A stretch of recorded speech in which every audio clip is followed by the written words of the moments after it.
Now the lats are probably the most important muscle group to train if you want an overall wider and aesthetic back. But unfortunately, like most muscle groups in the back, a lot of people are kind of doing their back exercises without really knowing how to fine tune the exercise to actually bias the lats. So in this video, I'm going to be breaking down the best way to train your lats using a combination of biomechanics, of course some actual science. And hopefully you'll have a more efficient time growing a wider and thicker back. Let's get into it. So I'm gonna be covering everything from what the lats actually do to the movement patterns of the lats, which exercises to do, and then I'm gonna finish off with some practical tips on how to maximize lat growth. So if you're serious about growing your lats, this is gonna be for you. So let's start with the function of the lats. Now, the lats are a fan-shaped muscle, which in the context of lifting primarily perform two different functions. First off is gonna be shoulder extension. This is the act of bringing our arm downwards from in front of the body. And secondly, if we merely bring our arm out to the side, the second function of the lats is shoulder adduction.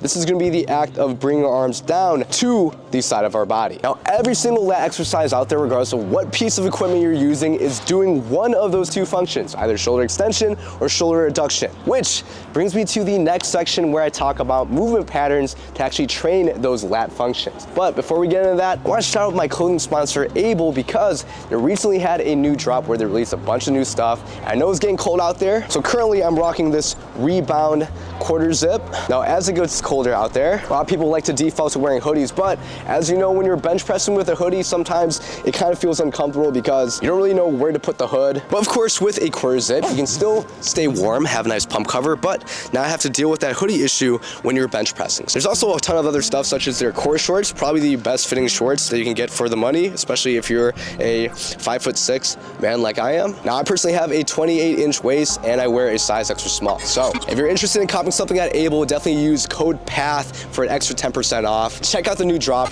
Let's get back to the video. So now that we understand what the function of the lats are, we can group all the lat exercises into four main movement patterns. Now, the first three main movement patterns are going to be shoulder extension focused movement patterns, meaning we're working in the sagittal plane, which is essentially we're working with our arms in front of our body. Now, these can be deemed slightly more upper lat biasing due to the 2008 Ackland study suggesting that the internal moment arms of the upper lats are slightly longer in the sagittal plane doing shoulder extension. Now, the first movement pattern is pure shoulder extension.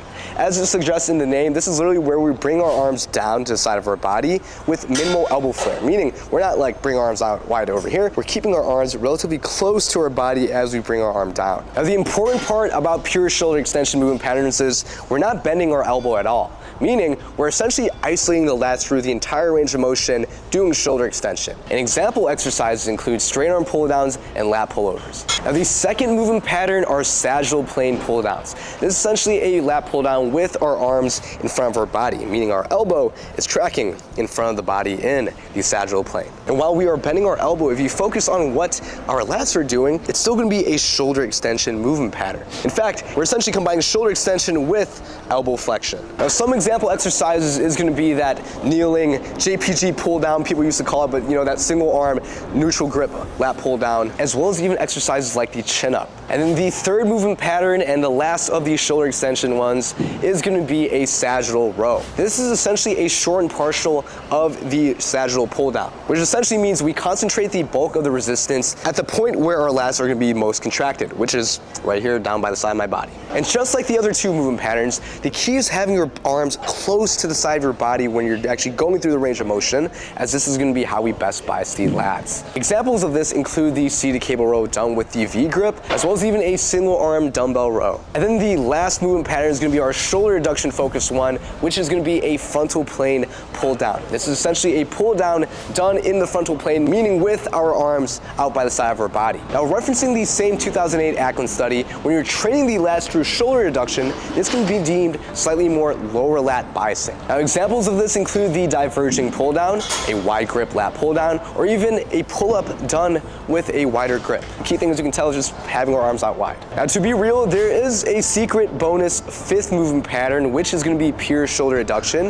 If you've seen the Keenan flaps go viral on social media earlier this year, it's essentially a lat pullover done with our arms out by the side of our body, usually one arm at a time. And while it is a viable option to train the lats, it does require a lot of external bracing, meaning you're gonna have to kind of hold yourself or squeeze your abs as you're doing the movement. And because of that, I generally wouldn't recommend including into your program. Whew, so those were all the movement patterns. Now let's get into the personal exercises I recommend to maximize lat growth, and make sure to stick around to the end where I go into the practical tips if you're struggling with lat growth. I think it's gonna be super helpful. Let's get into it. So let's get into the juicy part of the video, exercise selection, where I give you my top 3 lat exercises in no particular order. Let's get into it.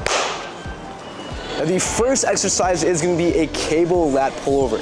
This is going to be a short to mid-range focused shoulder extension exercise, which basically means the hardest part of the exercise is going to be somewhere near the middle of the range of motion, but closer to the more contracted position down here, which is highlighted by the point where my arm is making a right angle with the cable, which I think is like right here. It definitely feels that way. Now, I opted to choose this exercise over, let's say, a sagittal plane pull down, because while both exercises are going to be training shoulder extension in pretty much the same range of motion, because we're not involving our elbow, this is going to be technically a pure shoulder extension exercise, which essentially means you're getting less biceps and forearms involvement, and you're purely only training the lats, which we don't really have the opportunity to do on most lat exercises. But of course, there are many different ways to do a lat pullover, but the reason I chose cable specifically is we can stay in the part of the range of motion where the lats will have the most leverage, very easily too, making this quite a hyper efficient lat exercise. Now the second exercise is going to be a wide grip lat pull down. This is going to be our main shoulder reduction exercise, meaning it should be slightly more lower lat bicep. Now I personally would take this over a Keenan flaps because it is more stable, which I think is a worthwhile trade-off for getting some elbow flexion in the movement. But if you're struggling with feeling it more in your arms than your actual lats when you're doing this exercise, well, make sure to stay tuned to the end where I talk about the practical tips. Now before we get into the last exercise, if you're thinking to yourself, okay, I think I have a good idea on how to train my lats, but how does this really fit into the context of an overall workout routine where I need to train other muscle groups as well in order to gain some aesthetics? Well, in that case, if you're looking to take the guesswork out of getting to your fitness goals, I highly recommend you apply my exclusive one-on-one fitness coaching program where I do just that. Provide a optimized workout routine for you, nutrition advice, as well as the ability to ask pretty much any questions you have, as well as weekly check-ins. So if that sounds interesting to you, I highly recommend you apply in the link in the description. And for the time being, if you are struggling to grow your lats, stick around to the end where I go into the practical tips.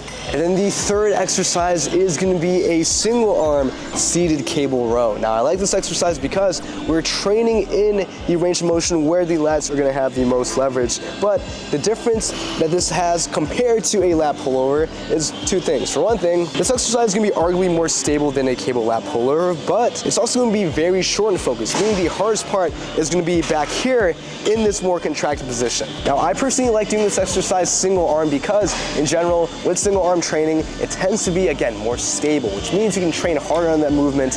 In fact, instead of doing the seated cable row up here, if you want to ultra stabilize yourself, you can come back here and opt to do a hip supported seated cable row, which feels, it's probably my favorite way to do this exercise. So those were the 3 exercises I recommend, but let's get into some practical tips to help you further optimize your routine for lat growth. First off, choose 1 exercise per function of the lats in one workout maximum, meaning you should do 1 exercise for shoulder extension and 1 exercise for shoulder adduction, nothing more. And the reason being is you could be doing 2 movement patterns that both train for shoulder extension, but at the end of the day, regardless of whether you're doing a kneeling lat pull down or a lat pullover, both of them are effectively training the lats in the same way via shoulder extension. Now I'm not saying that you can't have multiple exercises training the same functions of the lats, but they just shouldn't be all in the same workout. Ideally, they should be spread across multiple different workout days. That is definitely going to be more optimal for lat growth. Now tip number 2, focus on the part of the range of motion below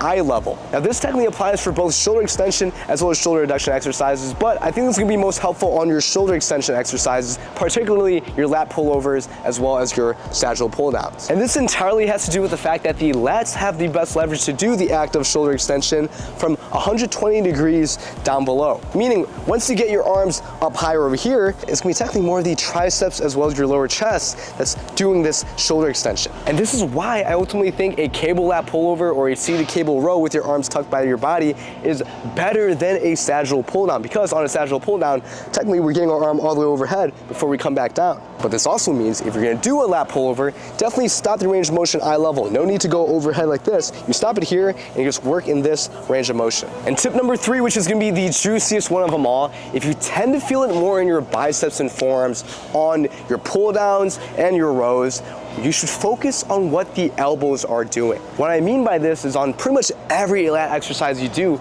you need to get your elbow down by the side of your body.